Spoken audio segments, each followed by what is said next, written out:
Hey guys, welcome back to another episode of the Design a Future series. We have Evan here now from Block E Media. So go ahead, please just introduce yourself for me straight away, man.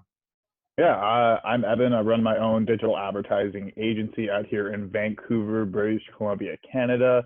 I've had my company fully incorporated over the last 3 years. We mainly specialize in lead generation for real estate professionals, be it if they are a realtor, a PREC, which is a personal real estate corporation, or a brokerage. Also do consulting as well. So I'll go in for like 2-day trainings, all that sort of fun stuff to help build out either a funnel or help them with any upcoming advertising campaigns, or just show them how to generate higher quality leads using Facebook advertising or Instagram advertising. So like I mentioned, been doing that for about 3 years now. And yeah, I also have a couple other clients that are in various other niches as well that we work with, because we only like to work with people that we think that we can actually help out. So yeah, it's been a wild ride over the last few years. And Olley, thank you so much for having me on today. No problem, man. Thank you for coming on. So obviously, with that being said, for someone that's like has landed on this video, say for example, they've searched a keyword like making money online, right? So how did you first get into this whole like online space of making money, and where was you at before? Just to give some inspiration. Oh, wow. I'll try to condense it into as short as possible. So I went to school for broadcasting back in 2015. So I went to the top broadcasting school in Canada called the British Columbia Institute of Technology. It's where most of our news media anchors and all that sort of stuff all come through, like sports media. We usually all go through this school, and mine was focused on radio, because I have a background in acting. So I was used to reading off of other people's scripts, but I wanted to read off my own script. And I felt that radio would have been probably one of the best opportunities to be able to work on script writing.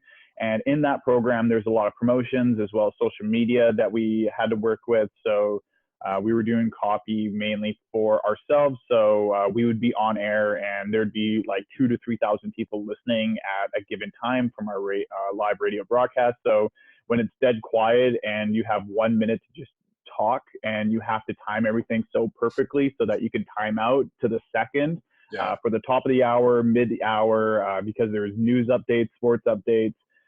It can get a little hectic at times. So yeah, that's how I really, that's kind of like my backstory on how I got started with that. Then I got an internship with one of the biggest media companies in Canada. So I got an internship with them after I finished school for about a month. And then they didn't end up firing me or hating me. So they actually hired me to be head of promotions for one of the radio stations out here in Vancouver. So I was doing promotions as well as social media for that radio station, as well as the 4 radio stations that are head managed by that company here in Vancouver.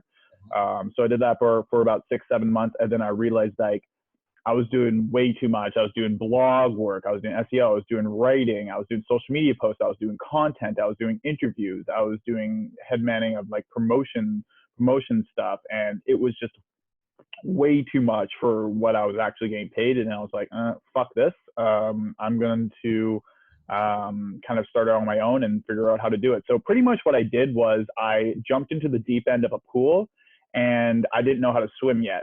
So, so I quit my job, and then I started my own podcast project while my YouTube channel was still monetized. And then January of 2018 rolled around, and then YouTube changed the rules for monetization.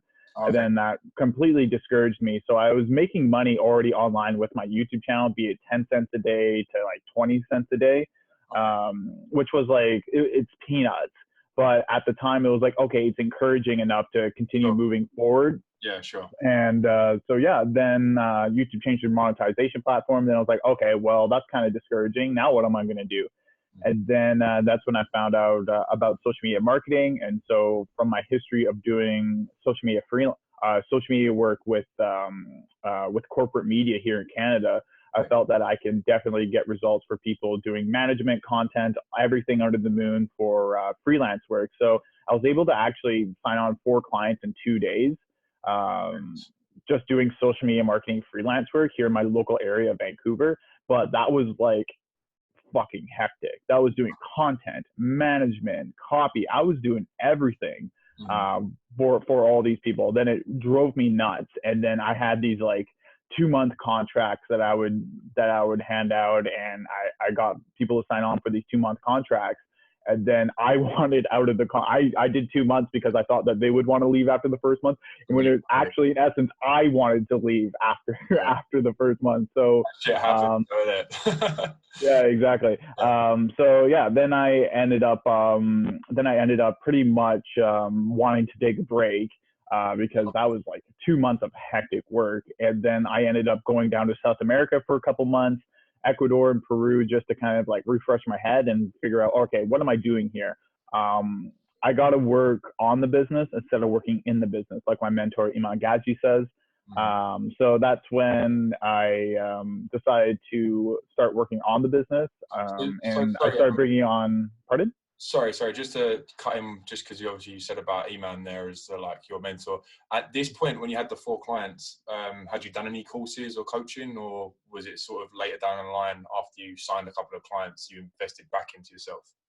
I went to school for 2 years, and then I was in one of Iman's programs at the end of 2017. Okay.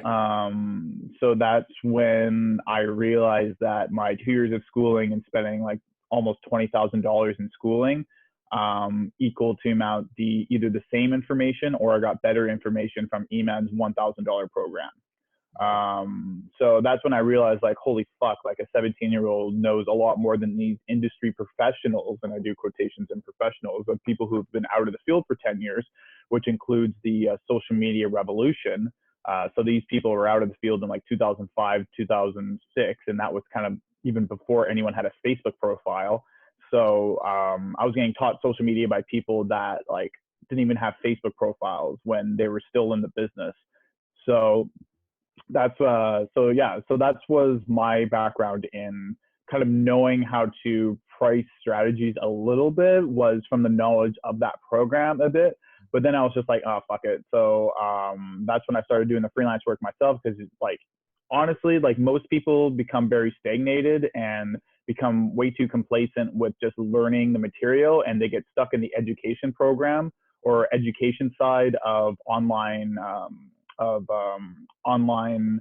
businesses instead of actually taking action or anything like that. So that's when I decided to actually start taking action, and I started doing the freelance work. But then it drove me nuts. But I wouldn't have had that experience if I just didn't take action on that. So that's when after I came back from South America. So now this is around like June of 2018. That's when I realized, like, I got to work on the business instead of working in the business. So that's when I reached back out to my mentor, Iman, and then I went to what's called a Meridian Mastermind, which is a weekend intensive at his place in Chelsea in London. So I was there for a weekend, and I learned so much about ad campaigns, growing a social media marketing business, how to scale it, how to find the right client. Like, I learned so much information from there, and that's where I really took off, and I really focused in on my niche, which was real estate at the time, and it still is real estate, but I kind of like to work with people that I genuinely enjoy, because I feel like my team can get a ton of results for people in various different niches, not just in lead generation, which is what my agency mainly focuses on. But yeah, that's pretty much my story, kind of condensed down into maybe like 3 or 4 minutes there. I try to make it as short as possible for you, Olley. Yeah, no, that's perfect, man. So with that being said, obviously, first of all, like, congrats, obviously, coming from that A to B sort of, but what sort of motivates you would be a question that I'd like to ask. What's made you continuously grow, past those 4 clients? Like, some people would be, like you said, get complacent, not just in the education side, but some people could get 4 clients and just be like, okay, cool, like, let's put my feet up. And especially, like you said, you've got team members doing the work. So sometimes you can get a little bit complacent with clients as well. Yeah, some of my motivating factors, you have to go into business with a bigger picture in mind. At least that's what I feel, or else you're not going to really get results if you're going to think of things in the short term. I have a very long-term mindset for what I want to grow, both with my lifestyle as well as what I want to do with my life and how to serve others. So me, I've been, just as an example, I've been completely vegan now for almost 6 years now. So since 2015, I've been vegan. Shit. So um, I've been really into the side of, I wanted to say animal liberation, but that's not even true whatsoever. But I've been really into kind of like the morality of the animal agriculture industry. Yeah. So being able to use a platform to kind of mention those types of things and to get people to be a little bit more knowledge in that, that's kind of a driving factor. So a bit for myself, but also like I'm really much into environmentalism as well. So I've been planning on doing like a beach cleanup out here in Vancouver. So cleaning up different portions of the beaches. So a lot of cigarette butts end up in the ocean, as well as people just leave like their cups and plastics and all that sort of stuff. That's a bit more of a motivation factor, but you have to go in with the long term in mind with it. So say if you want to be able to, I don't know, rid the world of plastic, for example, well, you need to have a means to an end. So how do you rid the world of plastic? Oh, you need X amount of goods, X amount of people, X amount of services. Okay, what do I need in order to get that? Well, I need money in order to do that. So what's the best way for me to be able to make money? And it's with a high income skill. So yeah, so like you have to kind of start your own book, and like what I thought of with my own life, starting with the end point in mind instead of starting from like the beginning. So it's like when you're writing a book, the author already knows what the end story is. You kind of have to be your own author as well. Before you even start on the beginning, or else like you just don't know what kind of direction you're going in. It's kind of like when you want to go on a vacation and you just go to the airport not knowing like, oh, I'm going to pack my suitcase and just go to the airport and just kind of like, oh, I'm just going to go on the first flight there. Then I'm going to end up going to Africa when I really wanted to go to Iceland. So, so it's something kind of like along those lines where you need to have the end goal in mind. So for me, I've really wanted to help out with my environmental mindset with it, but I've kind of had a different mindset with how to get that done than most people that are in the activist scene, especially out here in Vancouver. Vancouver's pretty hectic with what's going on in the activist scene with protests and all that sort of stuff. So yeah, that like you just have to know like, okay, what's my end goal, and then how can I get there from the now? What's that bridge in the middle on stopping me from that end goal? So a lot of the times it's money at the end of the day. So or a personal brand or anything along those lines. So yeah, hopefully I was able to answer your question there. Yeah, no, that's wicked, man. That's wicked. So what sort of apps do you use on like a daily basis? Whether it's like your iPhone apps or like your PC or Mac apps? Some apps that you use that you really don't think that you could, one, obviously run your agency or even, you know, get through your life without using certain apps. And then I know you said you even took a break from social media as well. So like for the agency or just so like lifestyle? everything, like literally like a day to day. So like me, for example, I use Trello to like manage stuff. But you know, some people talk about Instagram. They're like, no, I can live without Instagram. And you know, anything that you sort of use on a day to day. And if I was to pull that out of your life, you know, you'd be fucked.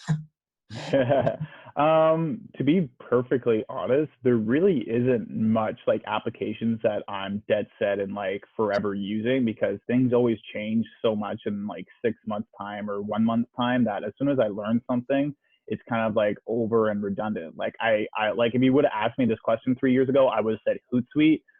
If you would have asked me this question 1 year ago, I would have probably said Loom. Even 2 years ago, I probably would have said Sprout Social. So why has like that changed? Why has that changed? As in, like, you've moved on to other it's software? just like, yeah, it's just the evolution of like mostly for my team and whatever's easiest for them to be able to use. Like I will learn how to use it. Like I guess Slack is something that I use every single day, but like communication channels, like a new one pops up every month or two. A new social media channel will pop up every like 3 to 6 months. Like you look at TikTok's rise to domination, and then I think there was like a new app that just came out. I forget what it's called, but I think I downloaded like 2 weeks ago, and I've only been on it once or whatever. It's like that new Vine. I forget what it's called though. See, that's how much like I pay attention to applications. I just try not to really focus in on applications or anything along those lines. Like, I like things that make my life easier. Zoom makes my life easier 100%. Zoom's a great application to be able to talk exactly how we're talking, Olley. That's something that I use on a daily basis, as well as Loom. I use a lot of Loom videos as well for communications with clients, because that's the easiest way. Because I used to, back in the day before I started using Loom, so this is before 2019, I used to have to, in order to communicate through videos with clients or even prospecting, I used to have to upload unlisted videos onto YouTube. And if I didn't have a really quick internet connection, I wouldn't be able to send those videos along, those screen share videos or anything like that. While Loom, it's literally like, oh, you click a couple buttons, you record the video, you copy the link, and you send it over. So I guess Loom, Zoom, these are the three that I use mainly every single day. Loom, Zoom, as well as Stripe, I guess, for payments. That's pretty much like what I mainly use with my agency life, because like I try for my personal life to stay away from applications, because a lot of them are just distractions. Exactly. Especially like for anyone, like if you use Instagram for your outreach, cool. If you use Twitter for outreach, cool. If you use TikTok for your outreach, that's also cool too. But you always have to remember at the end of the day that these social media channels like Facebook, Google, Twitter, they invest millions of dollars every year on addiction specialists to keep your eyeballs on the platform, to make you stay glued onto it.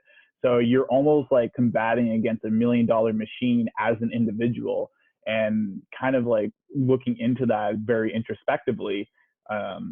It's not really something that we can win as an individual when you're combating like $1 million machine. So I try to stay away from applications as much as possible. I kind of take the Sam Ovens approach with it. The less distractions, the elimination of distractions, and the eliminations of like all this stuff. And yeah, I just try not to pay attention to the applications that I work with. No, wicked, wicked. So I've sort of changed this question around a little bit, but if I was to ask you to recommend a new beginner, like one book, what would you sort of say? And that's, oh wow, you read books or you do, so it really depends on what their ultimate goal is.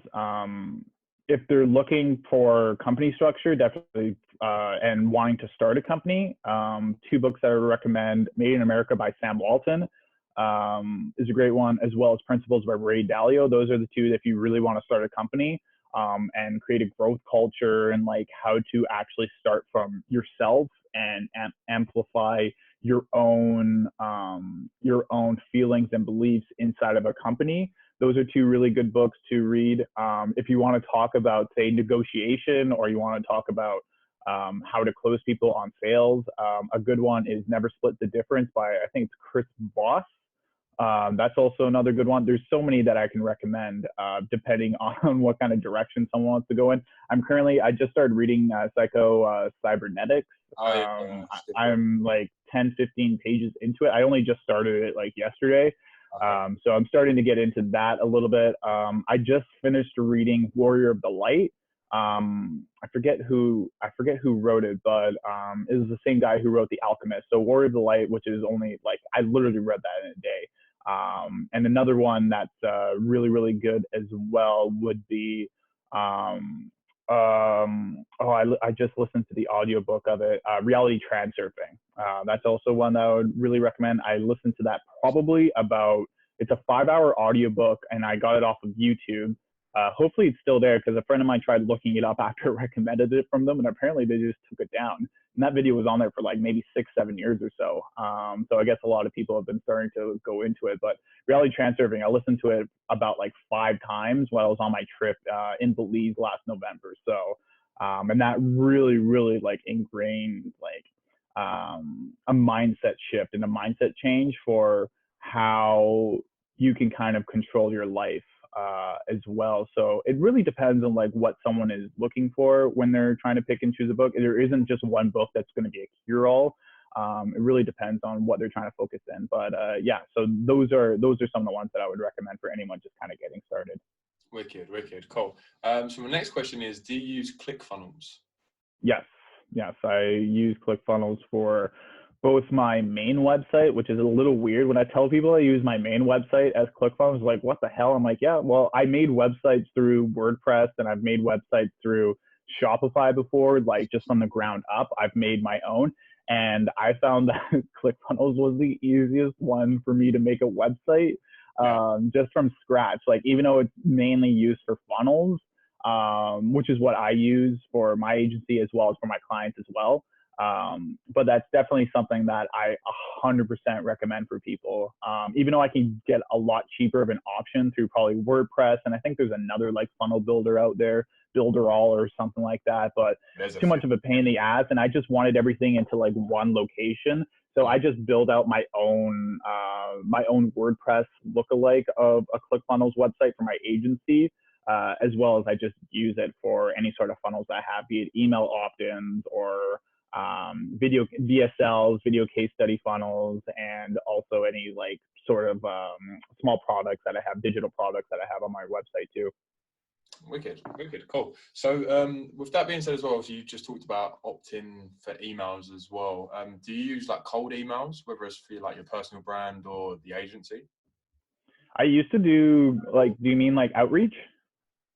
Yeah. For outreach, and even, you know, we've got some people that talk about like affiliate marketing as well. Do you do anything to do with that? I used to do a lot of affiliate marketing. I actually just made like $100 this morning through Airbnb through an old travel book that I did maybe 2 years ago. I actually just checked my Gmail when we were going in, and when you asked me to check my email before coming in, I actually just saw that I just made $100 or whatever through Airbnb from a book that I wrote maybe almost 3 years ago on how to travel the world for free. So yeah, that like affiliate marketing is also really good for anyone that wants to get started with online work. And I always say like you have to diversify your revenue stream. So you can't just depend on one income stream because you like that's someone that just depends on a job. That's one source of revenue when you should be using multiple streams of revenue. I think Robert Kiyosaki is the one that mentions that inside of what's that book, Rich Dad Poor Dad, where you need multiple revenue streams. So that was something that was really, really ingrained in me at a young age as well. So yeah, but for cold outreach and there's two different things with cold outreach. I used to do a lot of cold outreach, like cold emailing, cold messaging and stuff. I used to do a lot of that a few years ago, but I don't do it as much anymore because I have enough people coming inbound now. It's funny because I just fired a couple clients a couple months ago. So January, yeah, it's March right now. I almost always forget what month it is because everything's almost like a blur now. But yeah, January is when I ended up firing 2 clients of ours because those are my last 2 remaining clients that I ended up doing the outreach myself instead of them coming to me. So a lot of the times people will come to me either through my YouTube page, through my LinkedIn, as well as through my Instagram, just like yourself, Olley. So people will come out and reach out to me on various different social media platforms like that. And then that's where they'll either go onto my website, they'll watch a VSL video, and that's where I've been able to mainly get a lot of my clients from. But with the only things with like cold campaigns that I would really focus on, or cold emailing or anything like that, is to build out relationships and touch on multiple social media platforms. So if you're really doing cold messaging, you can't just like hit on one type of medium. So say emails, for example, you can't just send out one email to a prospect. You have to be able to hit them up on, say, Facebook Messenger. You can hit them up on Instagram. You can hit them up on LinkedIn. You should hit them up on like 4 or 5 different social media platforms, and then your prospect or anyone that you want to work with. And really, you should only be messaging people you honestly can help yourself and you want to work with. Because like if you're reaching out to people that you don't even really want to work with, and you're literally just wasting your time as well as their time too. So if you really want to work with someone, then you're going to fucking try hard to work with them. So you're going to hit them up on 4 or 5 different social media sites or 4 or 5 different messaging platforms, and then they're going to take notice. If someone's messaging you on 5 different social media platforms, you're going to be like, who the fuck is this guy? And how does he know so much about me already? So that's my main advice for like cold messaging or anything like that. But also if you're doing any sort of cold messaging or any sort of cold outreach, Facebook advertising is also really good if you really know your niche and you know what kind of offer that you've dealt with. But you can only try and test that out when you have a proof of concept already developed organically with your offer and any sort of results that you have. But Facebook advertising, if you already have made enough money doing things organically with your offer, Facebook advertising is a great way for cold outreach too. Wicked, wicked, cool. So with a couple of minutes left, there's just a few little questions I'd like to ask you.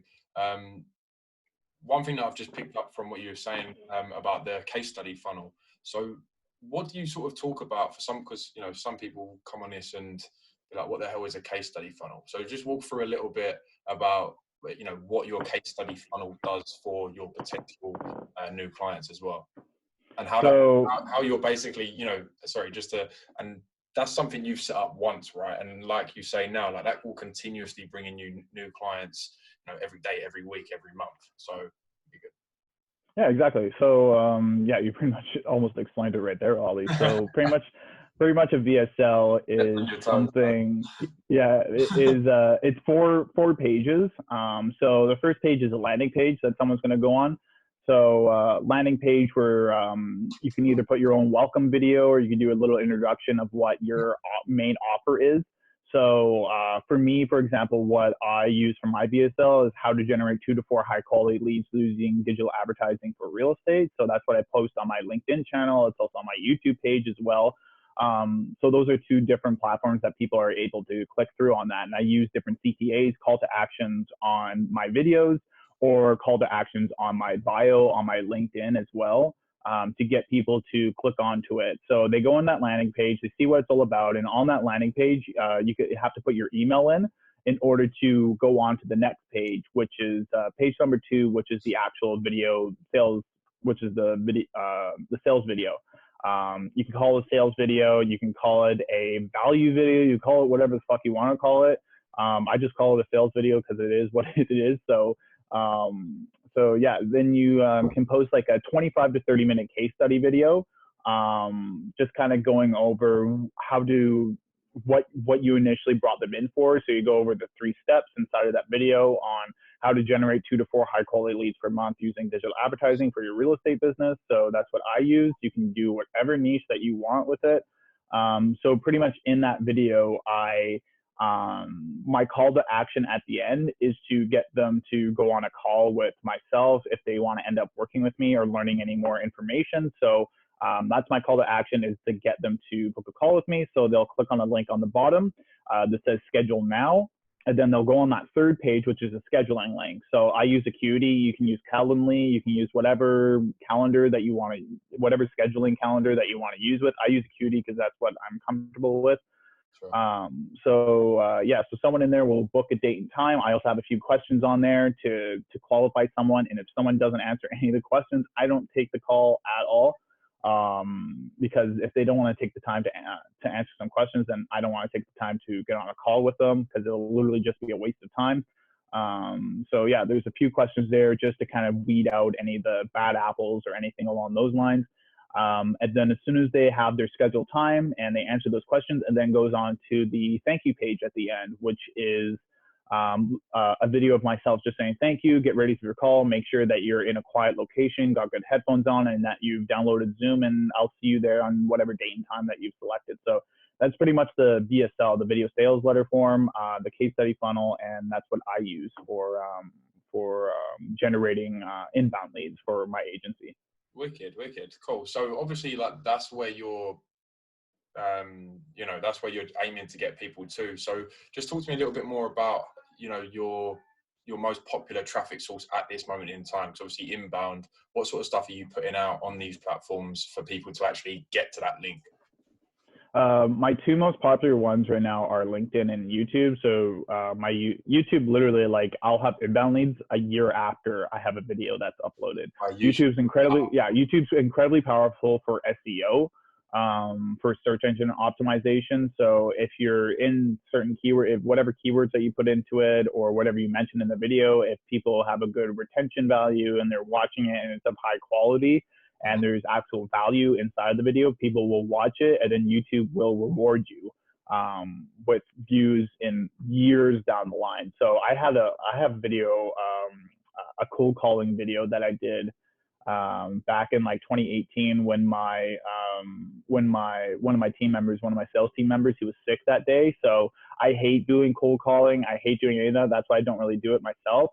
But in order for me to do it, I just picked up a camera, pressed record. I'm like, all right, fuck it, I'm gonna do it today. So yeah, under pressure. So that's why and that one video alone, I get a ton of people that want to grow their agency. I get agency leads all the time from that video. And I uploaded that video like in 2018, like September of 2018, and I still get leads like to this day watching that video. So yeah, so YouTube's a really good one, and LinkedIn's also really good. I don't really post as many articles or anything like that as much as I probably should on LinkedIn if I really wanted to hone in and like get more inbound leads. But I'm pretty comfortable where I'm at with my agency for the growth, because I also want to balance it with my lifestyle too. I love to travel quite a bit. I try to leave every month or so, go on a new vacation, go see a new country. I've visited over 35 countries right now, and I'm looking to grow that over the next like year and a half, 2 years or so. So when you get bogged down with a bunch of agency clients, you kind of like have to be able to be there and onboard them. It's almost it's very time consuming when you're onboarding clients a lot of the time. If you don't have an evergreen onboarding funnel, which is what I do, I have an evergreen onboarding funnel, but you still have to get on Zoom and calls for strategy sessions and stuff. I think it's getting like a little dark. There we go. Sorry, my sun level is really weird right now, so it probably looks weird on the camera. But yeah, I get a lot of people coming in from LinkedIn, and it's mostly from messaging people and commenting on posts. So commenting and liking posts of different connections that I had in my field, which is real estate. I literally would just comment on their posts, and I'll have inbound leads like nothing. And it doesn't even have to relate to business. It's just that's commenting, like someone shared something about their daughter's birthday. I'm like, oh, tell your daughter, like, I wish her a happy birthday or something like that. And then I got an inbound lead from someone that sent me a connection request because they see my tagline of like, I help real estate professionals grow their online presence, grow their lead generation online presence through Facebook advertising. I literally will have their friends reach out to me or their connections reach out to me because they'll see my tagline.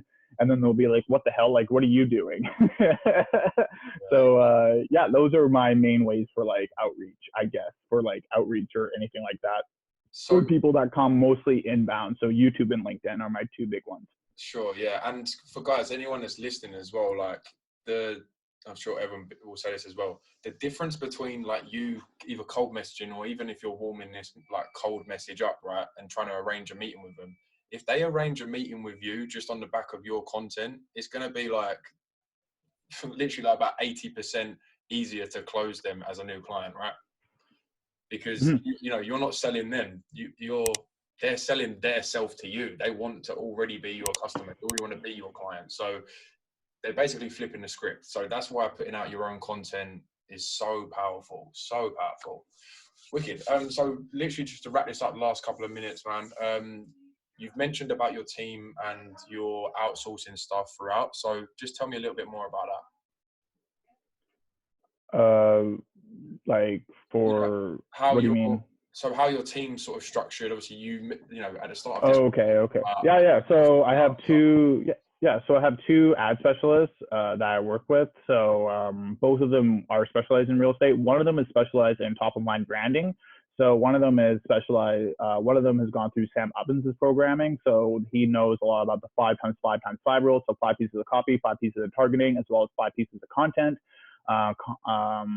So we split test all of those sort of stuff. My other Facebook ad specialist, who I actually just brought on, he specializes in Facebook real estate lead generation, like solely lead generation. While my other one, he can do as many different niches as possible. He's like a wizard as well. Both of them are wizards in their own right. Like my Facebook ad specialist that specializes in lead generation, a campaign that he's done with one of my clients over the last like 13, 14 months. Before I brought him onto my team, when he was just a contractor before, when I was just contracting out, always split test anyone that you want to work with. Always split test them. Because like especially like when you're just in your beginning stage, like you want to know like who's legit, who's not legit, and you always want to go with the people that are delivering the most results. So my contractor, who's now on my team, for a client of ours over the last 13 months, he's been able to bring in over 1,800 leads in with only spending like say like $3,500. 1,800 like real estate leads, and at a conversion rate of like 2% for those leads of people who purchased a property or sold a property with their client, which is absolutely ginormous. Like it was an amazing campaign. So those two people. I also have a VA that kind of goes over different lead sourcing. So some people like to use Trello. I like to have a little bit more of a human touch with it. So I just get them to use a spreadsheet and just copy and paste all that sort of stuff, because like I don't know if like Trello is gonna like not exist in a day or so. Like sometimes these companies will just like flew the coup and all your data, everything is just gone. While something a bit more stable like Google, where we implement everything into spreadsheets, I think that that's a bit more viable in the long term instead of looking at things in the short term, because I don't know who owns Trello. I don't know where they're located. I don't know what their money supply is or their money issues are. I kind of understand Google a little bit more, so that's why I use spreadsheets for it for my VA. Right now, I'm in the process of hiring an appointment setter. So I have 3 different people that I will be split testing with appointment setting. And then we also have an outsourced team of ISA callers. So we mainly use that for our real estate clients as an upsell for anyone that doesn't want to pick up the phone themselves and call the leads that we bring in through either the Facebook lead generation form or a ClickFunnels opt-in page. Any of the leads that so say like, for example, we use our software to connect anyone that fills out the Facebook lead generation form, and it connects to our software, which either sends them a text message or an email to our client, which is the real estate professional, saying, hey, this person just is an inbound lead, give them a call right now. So we try to work with people that call people within 15 minutes, but sometimes people will do it at 2 a.m. and it's literally not possible for a callback. So at that point, so that's why we use, as an upsell, we have an ISA team that will literally book the meetings for our clients. So we use those as an outsource team as well. So so two ad specialists. Gone over my 2 ad specialists, got over my BA, as well as testing different appointment setting and ISA stuff. So yeah, that's pretty much it. Wicked, man. Wicked. Cool. So yeah, obviously coming to the end now, I'd like to just know a little bit more about, where you're looking to go the rest of this year. Like you said before, you need to have the end of your book written. So what does the end of 2020 look for you, man? End of 2020, I'm going to be on a beach. Drinking margaritas with my girlfriend. We're planning on heading out. She has a contract job now with the government of Canada that she's kind of stuck with until October. So right now, all I'm doing is just focusing on the business here in Vancouver with our last summer in Vancouver. And then just a part of my friends, we're getting the fuck out as soon as possible because cost here is really astronomical. It's very on par with London. For cost of living, all that stuff. Like Vancouver's 3rd most expensive city in North America. And we love like Central America. Like I mentioned, I was in Belize before. She was in Mexico. I went down to go visit her in Mexico. So Playa del Carmen and Tulum area. So what we really want to do is just to like go out and travel, explore the world while we're still young, especially in our 20s. And not a lot of people in our industry really take a step back to think about that. Because right now, like I went through, say, 10 years ago or so, I saw my parents take care of their parents. And right now my parents are in their mid 60s. So, and I'm in my 20s, so I'm still able-bodied. I don't have any kids to look after either, knock on wood, no kids to look after. And I also don't have any parents to look after either. So right now is probably the best time for me to go out and explore the world, all that sort of stuff, because the business side of things and like getting an office and all that stuff, like it's still going to be there in my 30s. like I'm 26. I still want to go out, explore the world, but that's just my lifestyle. Some people don't want to go out and travel or anything like that, which is kudos to them. But I pretty much have cabin fever, so I need to go out and travel every so often. So I'm looking at remaining at the 5K per month mark, if not more than that, with my agency. I'm going to be heading back to London in October, hopefully to get my six-figure award from my mentor Iman Gadji when he hosts his next Grow Your Agency party. I was out there last October, mostly as like support for him coming out from Canada, and I do a lot of travel hacking myself, so it's like the flights is so cheap for me. I think it was like 150 Canadian to like return from London for me, which is around like, I don't know, like 90 quid or so, 90 quid return. Yeah, so I do a lot of travel hacking and all that sort of stuff. So like flights are never really a big deal for me. But I wanted to go out there to support my mentor who's done a lot for me, and to give him some clout that some guy from Vancouver on the west coast of Canada flew out to London just for his party. Also just to like say hi to him and stuff. But it was really a big motivator when I was meeting people, and I met with people the day before, guys named John Gabb, as well as Bobby Kim, as well as Jordan Kilgore. We all had a little like business powwow the day before. The day before the Grow Your Agency party, just to go over our agencies and lifestyles and all that sort of stuff. And I still remember when Bobby Kim, when I first met Bobby, we've talked for like probably a year or so before then. Bobby and I have been friends for almost a year and a half. He would call me at 2 a.m. saying that he closed like a 25K client. And I'm like, Bobby, fuck off. But like the moment when I saw like, okay, these guys are on a different mindset and stuff is when Bobby threw his 20K Rolex. He just threw it on the table. And he's like, oh yeah, here. And just threw his 20K Rolex on the table. I'm like, damn, dude, this guy thinks it's fucking nothing for a 20K Rolex, because he's literally just like rolling in the dough and stuff. And it was a very big motivating factor seeing people get their whale statues and all that sort of stuff. So that's kind of what I want to do. So I have to get to the 8,333 mark in order to get that award in a month's time. So that's going to be my ultimate goal come October. So I'll bring my girlfriend out with me to London at that point. And yeah, that's pretty much like the wrapping up of 2020 is just to scale up the agency to 8333. I can't even say that right. And then go out and enjoy some nice like tropical weather come November, December. Wicked, man. Wicked. Well, thank you, man, for coming on. And hopefully we'll get you back on maybe the end of the year and see what you're up to, where you're at, traveling wise as well. And obviously with the agency. Yeah, man, for sure. If you guys want to check me out as well, you can follow me on Instagram at the Gilby Gilbs. I'm sure it's going to be listed in the description along my socials. LinkedIn, you can just look up Evan Gilbert, Blocking Media Incorporated. I'm going to be on there. Also on YouTube, it's just my name, Evan Gilbert. You can just look up Evan Gilbert, Blocking Media. I'm sure you'll be able to find something. Have tons of interviews myself on my channel too. So yeah, Olley, thank you once again for having me on your show. It was a pleasure. Thank you, man. Thank you for coming. And I'll see you guys in the next episode.